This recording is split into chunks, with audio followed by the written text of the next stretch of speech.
You've been hearing in the last few days about human-wildlife conflict and attitudes about that conflict, but what we're going to be addressing today is coming down a bit and looking at ways to actually consider addressing that conflict in various ways. And those of us in conservation biology learned a long time ago that it really is at least as much, if not more, about people than it is about the animals. And so this conference has been addressing that beautifully, and I felt privileged to be here and hearing the talks that have been going on the last few days. And overall, I think we all know that the human population is increasing around the world, and that's certainly one of the problems that we're facing. So taking up more living space, urban sprawl is the classic in this country, but in general, towns and villages expanding, and the need then for more agricultural land for crops, and taking up land for pasture for livestock grazing. And that brings people into conflict with wildlife. Regardless of what the species is, this is just one of the impressive ones. So that's a people versus animal situation. And this is just one of the figures from a recent publication documenting that increase. And so this is from India and Southeast Asia, but it shows the trend in the entire world. So this is a real problem that we have to face. But something that doesn't get discussed as often, and that I think we need to also consider, and this is troubling in another way, is that the more we become successful at protecting species and become successful with our conservation programs, that means an increase in the numbers of those animals. And so that's in parallel with increasing number of humans, increasing number of those species that we care about, and that increases the chances that there's going to be conflict. And it's not just native wildlife. More and more we're dealing with invasive species, introduced species, feral ones, and depending on the area, these can be as much, if not more, of a problem. So feral pigs destroy habitat. Cats, this is a big item right now, preying on wildlife. Feral dogs, preying on not just wildlife, but domestic livestock. And feral horses not predating, but competing with domestic livestock. So the traditional approach to dealing with managing wildlife has been lethal methods. So shooting, trapping, poisoning, we know that history. But I think most of the people at this conference are also aware that there's a growing segment of the population that finds this unacceptable. And so it's important to look for alternatives. An example, I ran across this on the internet, and we are going to have a presentation on kangaroos today. So increasing numbers of them in urban, peri-urban areas, but this is what caught my attention. So one of the initiatives to deal with increasing numbers of kangaroos is to start using them for meat. But of course, there's a counter campaign, help save wild kangaroos from being hunted for meat. And interestingly, that's being addressed at British supermarkets. So apparently, kangaroo meat was going to Great Britain. But it's just an example of the complexity and layers of the problems that we have to face. And especially using lethal methods is controversial when we're dealing with charismatic species. So feral dogs and cats, our favorite pets.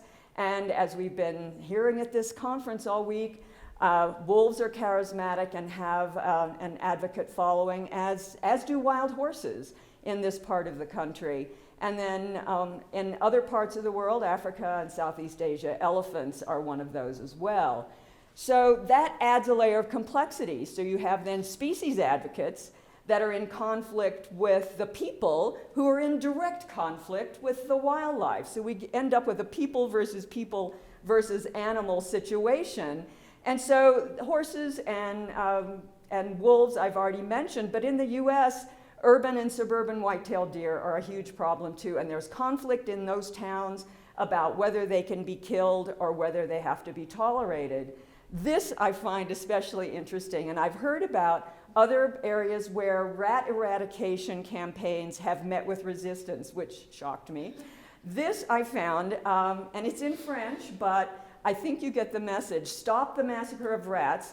It was a campaign that was being initiated in the Paris subway system, and there was an advocate group that came out of somewhere, then defending rats and saying, we should be able to live peacefully with rats, and they have emotions too. So we have a problem, folks.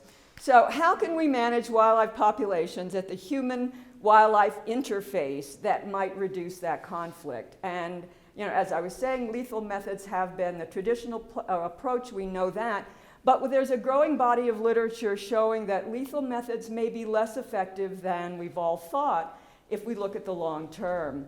And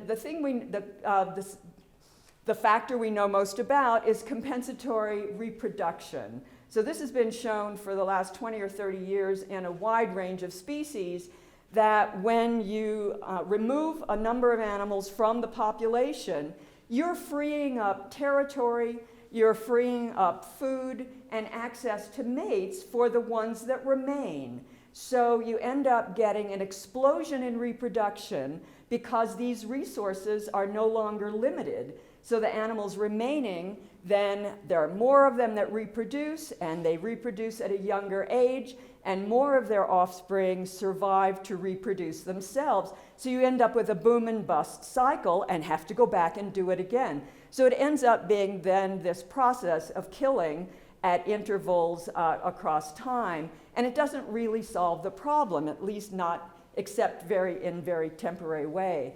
And the Humane Society of the US produced this coyote poster, which I think illustrates it nicely too, and this leads into the next point I want to make as well, that not just removing animals from the ecosystem frees up more resources, but it disrupts the social unit. And when you do that, things then don't continue the same way. And so for animal welfare advocates, that's a concern in and of itself. You've disrupted the social group, the family group, as it were. But those changes in group size, in hierarchy, and the age structure in that population can result in more individuals dispersing. That's the disruption. And that alters hunting and foraging patterns, and that is more likely to bring individuals into contact with humans in that area. It also can result in an increase in crop raids and an increase in livestock attacks. And that's been shown beautifully for the western US for mountain lions and gray wolves, and the references are there in that bottom bar. So an alternative that we would like to present in this session today is fertility control. And no, I don't. I mean, people always ask me this. Do you go out there and put condoms on them? No, it's not condoms and birth control pills, although great apes in zoos get birth control pills. But I first want to talk about some of the advantages and then briefly cover the methods. It is practical to use contraception, at least in species where we have good methods right now, and in especially some situations are particularly amenable to it, should I say.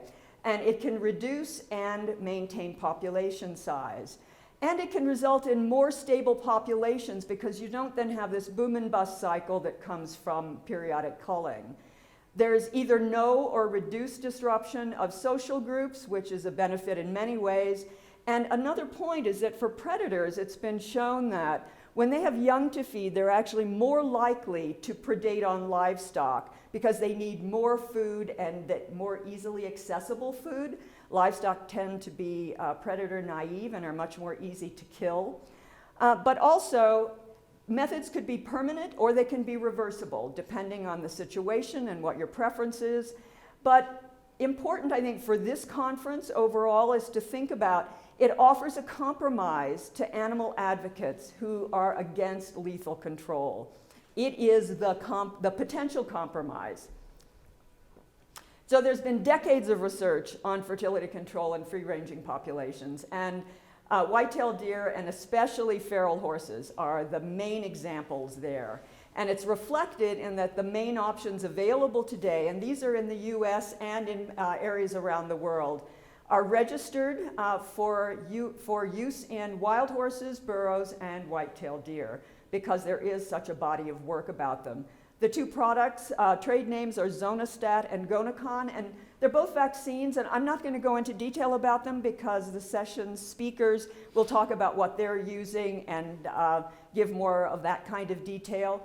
But it's also important to point out that there's ongoing research. So there are a number of different kinds of methods that are being developed and tested for a broader range of species. And also there's really good funding right now for research and methods to use with stray dogs and cats.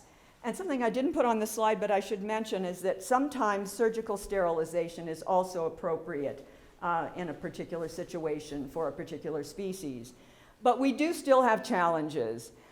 We need a wider range of methods. We need, the analogy is usually tools in the toolbox. Well, we need a bigger menu of contraceptive options as well, because there are species differences in efficacy and in side effects. We need more choices. But there are also different management situations, and an approach that might be really well suited to one, maybe not so well suited to another. And we need better delivery systems that are more specifically targeted to the species in question and that are more effective in delivering that treatment. But we also need more modelers to work with us to do a better job of doing projections about how many individuals need to be treated to reach your population goal, and to do comparisons against other kinds of population management measures. But in the meantime, what we can be doing, just given what we have today, and this is our job, the people in this session as well as others, is to better inform the stakeholders that fertility control could be considered an option, and to get that into the discussion on the table, so to speak. And to convince wildlife managers that, at least for some of these species, don't wait for the silver bullet. That may never come. It's worth using what we have today, especially in some of the situations that are more amenable to delivery. So we don't have a perfect method now, but there may never be one. Let's get something done. So this session presents a nice sampling of the kinds of conflicts, variety of species, and the methods that are available. And so we'll have one on wild horses and burros. Most of those are in the western part of the US, managed by the Bureau of Land Management. Prairie Dogs nearby in Denver, and they're a problem on golf courses. I'm not a golfer, so I'll admit I'm not very sympathetic with that. But I think we would all pay attention if plague really did show up in an area, and prairie dogs can carry plague. So that was local, but wild or feral pigs are a problem around the globe. And as you can see from some of these pictures, they look pretty threatening to me. Elephants, as the poster says, it's a jumbo burden in areas where they exist and are coming in contact with people. And this poster is from Southeast Asia, but Audrey will be talking about her work in South Africa. I want to mention wolves and coyotes briefly. We don't have a speaker on wolves and coyotes, but since I work with wolves, Mexican wolves, so this is dear to my own heart, but also because that's been a theme of this conference. And there's not been good systematic work done on managing wolves in the wild with fertility control, but Eric Giese at Utah State University, who works with coyotes, has done some really good work on using sterilization and looking at pair fidelity and effects on predation on livestock like sheep. So that should be considered, I would contend, for wolves as well. So fertility control, my last thought before I turn this over to the speakers is that I would hope that you could all begin to look at this as a compromise or the middle ground between and among the stakeholders in some of these conflicts. Thank you.